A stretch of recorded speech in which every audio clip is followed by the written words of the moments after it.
up on the platform with me this morning.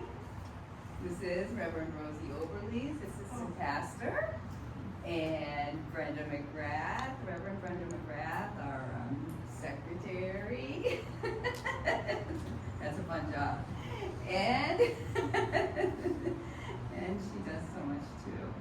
And our speaker is Teresa Gunn. She is such a blessing.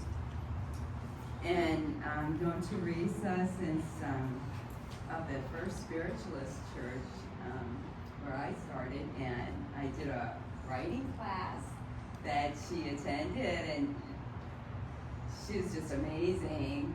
You know, students were just incredible there, and I just thought what she brought in was such a passion for helping, truly being there and helping, and it just blew me away what she was doing with helping people, first in prison, and then the young mothers. So it was such an eye-opener to me of truly being out there and being that light for so many people. It's just blew me away. Teresa Gunn's been in the music industry since 1980, touring and performing throughout the United States, a singer and songwriter.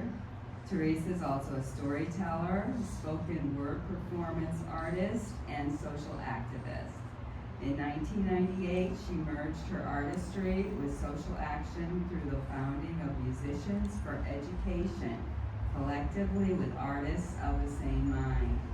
The organization is dedicated to providing creative, educational, and emotional support to teen mothers who have been trapped in the juvenile justice system due to the generational effects of drug addiction, alcoholism, and poverty. Her devotion and commitment steer the organizational vision, forging a strategic partnership in the San Diego community and garnering artistic talent, human expertise, financial and volunteer support to sustain the organization. Teresa is a two-time finalist for the Washington, D.C. Area Music Awards, Best Female Original Rock and Roll Singer in 2005 and 2001. Teresa Gunn received the Channel 10 Leadership Award for her key role in the success of the Street of Dreams program. Let's welcome warmly, please, Teresa Gunn. Well, thank you, Reverend Deborah. Well, it's true, I am Teresa Gunn. And we have a surprise person in the audience. We have a musician for education right over here, Michael Draper. Michael and I have known each other for over 30 years now. I didn't know he was going to be here. This is a surprise. And he and I actually have a very good project that we work together on.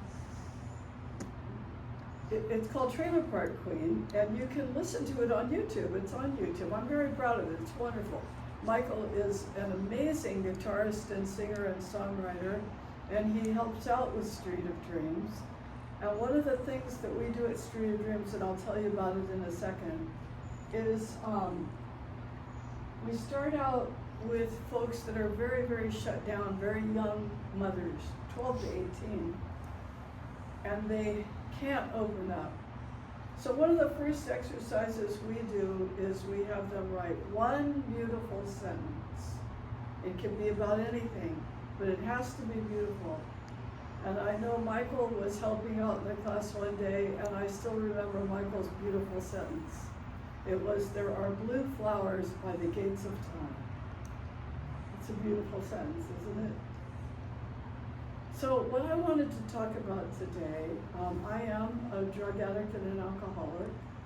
And the reason I bring that up is it's become truly my core identity. And the reason I say that is because I come from generational drug addiction, alcoholism, and poverty. It got all of us. Not a one of us escaped. I didn't know anything about it because when you're born into that, it's just what you know. I knew that we had a lot of problems. We had a lot of difficulty. We couldn't seem to take care of our own children in my family. I had one of my favorite uncles was murdered over a heroin deal. My other favorite uncle was killed drunk driving. These are the kinds of things that I grew up with. And when you grow up like this, you're always waiting for the other shoe to drop. And Reverend Deborah and this wonderful church, Reverend Rosie, have said such nice things about me. And I still live in City Heights, but I used to go to Reverend Deborah's church over in City Heights. There's a spiritual church over there too. And I'm going to, some of you may have heard my story already, so I'm going to repeat myself a little bit, but Reverend Rosie and Reverend Deborah helped me so much because I was just starting Street of Dreams. I've been doing Street of Dreams for 28 years now, but I was just starting. And I don't know my ass from a hole in the ground. That thing that she read makes me sound like I know what I'm doing. I don't know what I'm doing. I never know what I'm doing. I do know that I am a creative, that I am an artist, and that I am unemployable. Because I don't know how to do anything. I can write a pretty good song. But unless you're pretty famous, there's not a lot of employment for songwriters. So I had started Street of Dreams, and I get so much credit for being nice. I'm not nice. I didn't start Street of Dreams because I'm nice. I started Street of Dreams because I have to be in a creative job. I have to. I cannot exist outside of creativity. I'm going to tell you a couple more of my flaws. I am a loner. I do not fit in well. I don't join. It's amazing to me that they invite me to speak at their church. But I'm so grateful that they do because I enjoy telling this story. So, when I started Street of Dreams, I did have a handful of friends, all band people. These are my people, nomadic songsters. And I told them I am going to start teaching poetry and songwriting to young people in the system. Again, not nice.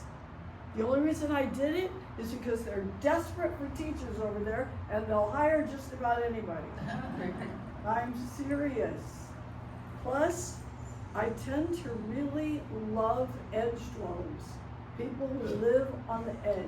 People who have committed crimes. I like it. I'm drawn towards the dark side. The dark side is not so dark when you're working with 12, 15, 16, 18-year-olds. It's not so dark.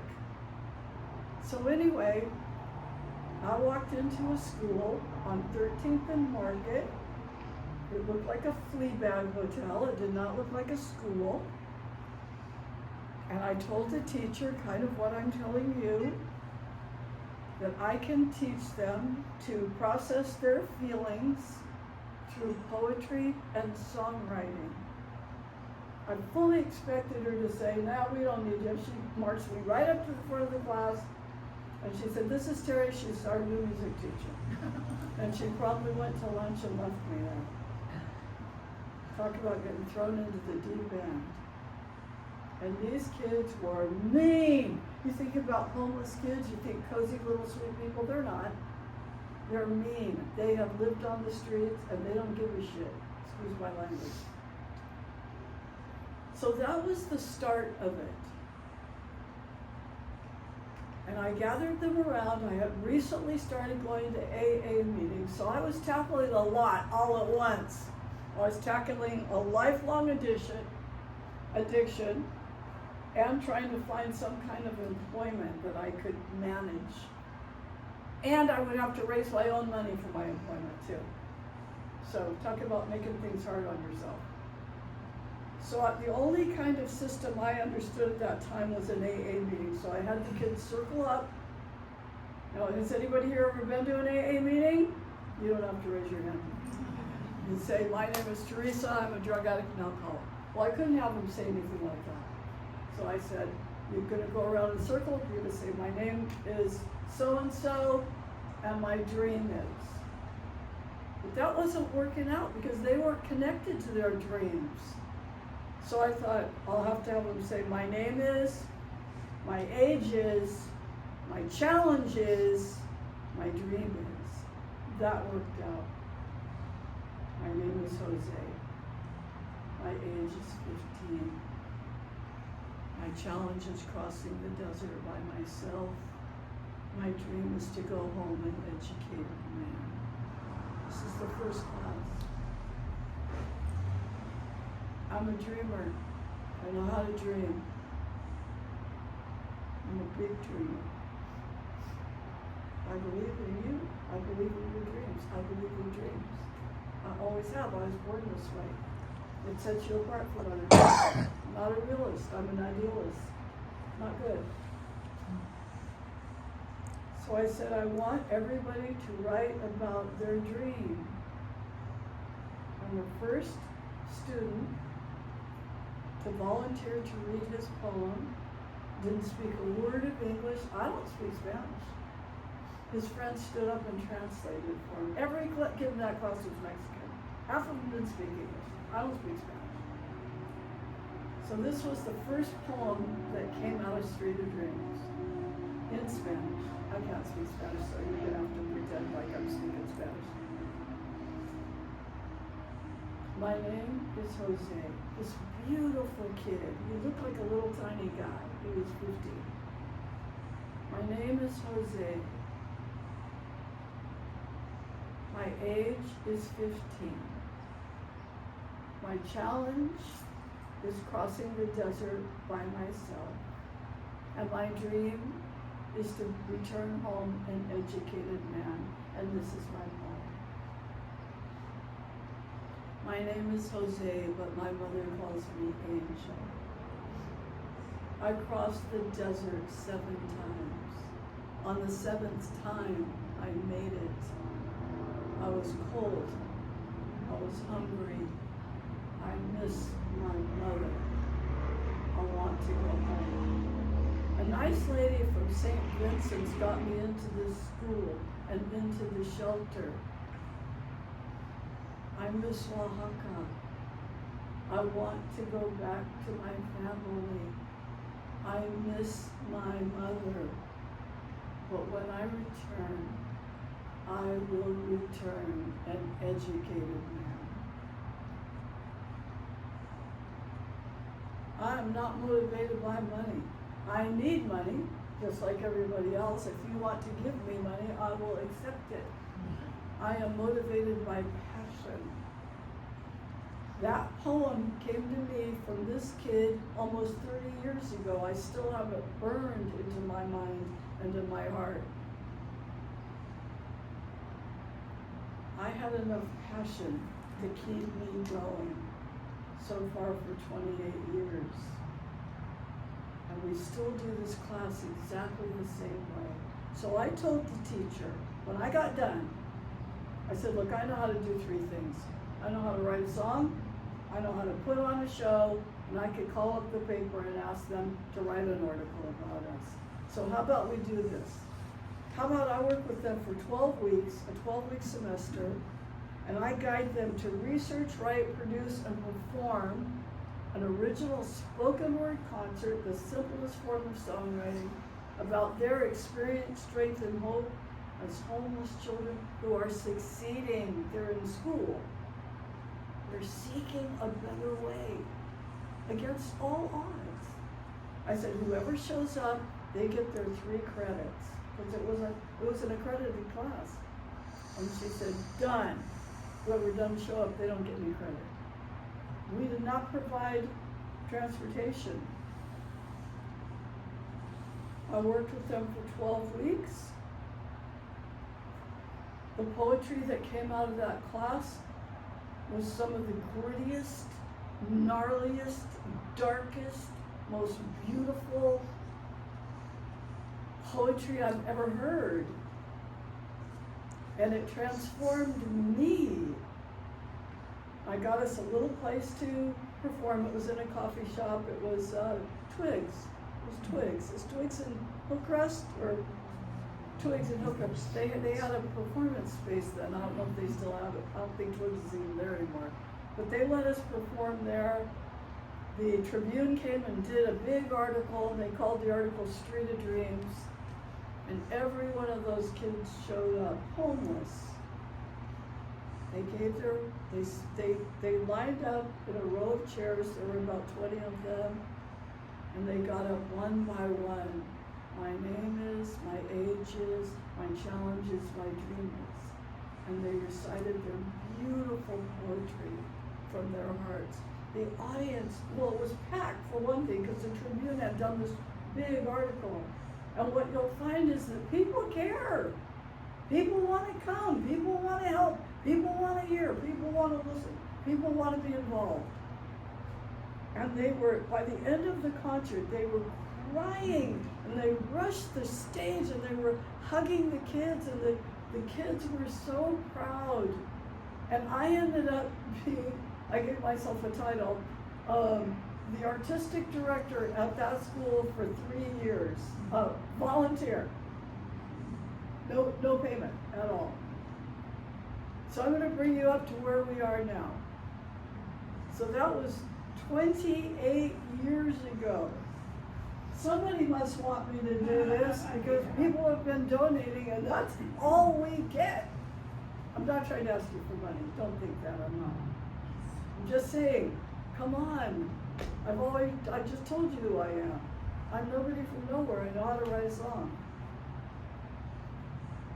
But things kept happening like that, like that, like that. I won't go into it because I don't have time. What I'm going to skip up to now is how this church has helped me. This little church, and Reverend Deborah told you, I started out at the church that Reverend Deborah and Rosie were at over in City Heights, because it's near where I live.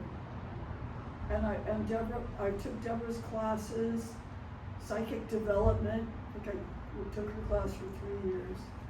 I was lost. I was doing Street of Dreams, but I was lost. I didn't know how I was going to do it. I didn't know how I was going to survive. I didn't know how I was going to make a living. And I was lost, and this church helped me. How did they help me? The same way they help now. They acknowledged me. They acknowledged my talent. They acknowledged my commitment. They acknowledged me. And we all need that. And I needed it, and I still need it. I am a dream. I believe in dreams. I believe that everything we see around us comes from somebody's dream. And a couple of years ago, I'm ashamed to admit this, I had a hard time because I wanted credit. I wanted praise and recognition because I've done a good job and I've done it with nothing. And I was ashamed that I wanted praise and recognition. So I wanted praise and recognition. I wanted credit. I didn't get it. And I was ashamed. This is not a good combination. I want something. I can't tell anybody I want it because I'm supposed to be this humble, nice person. I'm not a humble, nice person. I've had big dreams all my life. I'm a hard worker. I work hard. I try to make dreams come true. My dreams come true at a very tiny level. And that has not been good enough for me. I've been disappointed in myself. I have felt like a failure. And so I thought, who can I call to talk about my shame about wanting praise and recognition? I thought, well, I'll call Reverend Rosie. And I did. And I went over to her house, and I told her my whole story just like I told it to you. She talked to me so nice, like she always does. And she did a little reading for me, and she sent me on my way. And I didn't feel much better. But the following week, I came to church, and she said, Teresa, I got a message for you. Do you remember this? Yeah, I come to the hospital. Well, she said, it was right here. She goes, I got a message for you. She said, have you ever seen the movie It's a Wonderful Life? One of my favorite movies. She goes, well, you remember George? Yeah. She said, you're George. It fixed me right up because I like George. Who wouldn't like George? Has everybody here seen It's a Wonderful Life? If you haven't, you better see it. Because it tells the story. George had big dreams. He wanted to travel. He wanted to see the world. He wanted to build things. He wanted to have a harem. He did not want to stay in that shitty little town, excuse my language, in God's house. God doesn't care. God doesn't mind if I cuss. He wanted to travel. He ended up staying in his same little town, marrying a woman that he loved, but he didn't want to be there. He took over the family business, which didn't make any money. They were constantly in debt, but it helped people. I like being George. So I have a new identity now. I'm George. Every year at Street of Dreams we have a topic, and last year the topic was Sacred is My Name.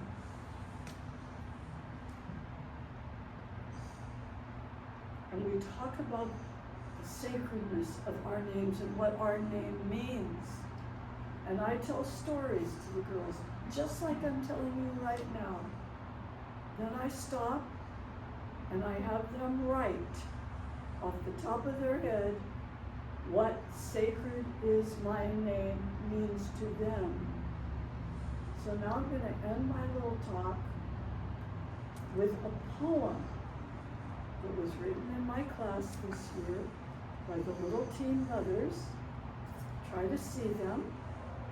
They're little, 12 to 18, and they're good mothers too. And I want you to know that they go to a good school. I'm a very small part of this. They all graduate from high school. They all enter college. And my job is to use the creative process as a healing mechanism to help them prepare for life beyond high school. So the first part of this little poem is the girls' words, but the last part is my words, and my words were inspired by Reverend Rosie. So, you have to understand these girls come from nothing. They come from homeless shelters, group homes, foster care, juvenile hall. Listen to these words. My mother sacrificed her body, her mind, her future. My father never knew love as a child.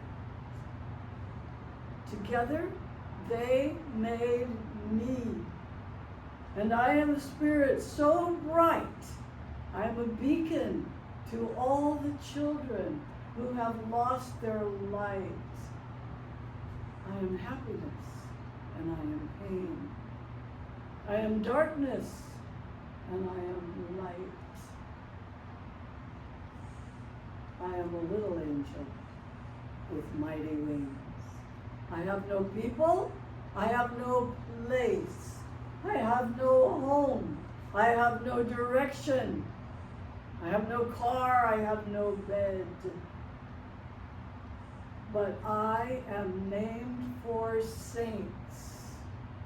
I am named for little things. I am named for little angels with mighty wings, little voices and little things, little hopes and little dreams. And on my wing, there is a feather. And on the feather, there is a name. And on the name, there is a blessing. And some of them are yours. I'm going to be doing a one-woman show at the Diversionary Theater called Teresa Goes to Juvie. I'm going to be telling the whole story of how I started the Street of Dreams in my own little way, and I'll keep you informed of when I'm going to perform that, and I hope you can come. And thank you for letting me talk to you, and thank you for coming, Michael Draper. Michael Draper plays every Thursday. Where do you play, Mike? At Grand Ole Barbecue. At the Grand Ole Barbecue. What street's that on? 32nd. Speak up. 32nd Street. He's a very talented singer and songwriter. First Spiritualist Church, thank you for honoring me and letting me speak. Thank you. Thank you.